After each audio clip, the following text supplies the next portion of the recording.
আজকের পাঠ মতিলিখিত সুসমাচার তার ২৪ অধ্যায় ৩ পদ থেকে ৮ পদ পর্যন্ত। পাঠের আরম্ভ।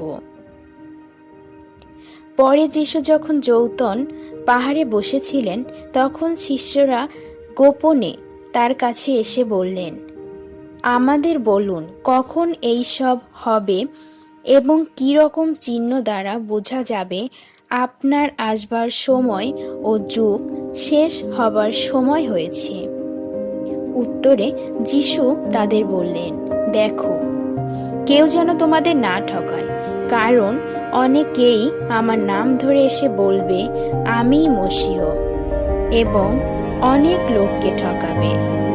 তোমাদের কানে যুদ্ধের আওয়াজ আসবে, আর যুদ্ধের খবরাখবর তোমরা শুনতে পাবে, কিন্তু সাবধান, এতে ভয় পেও না, কারণ এইসব হবেই, কিন্তু তখনও শেষ নয়।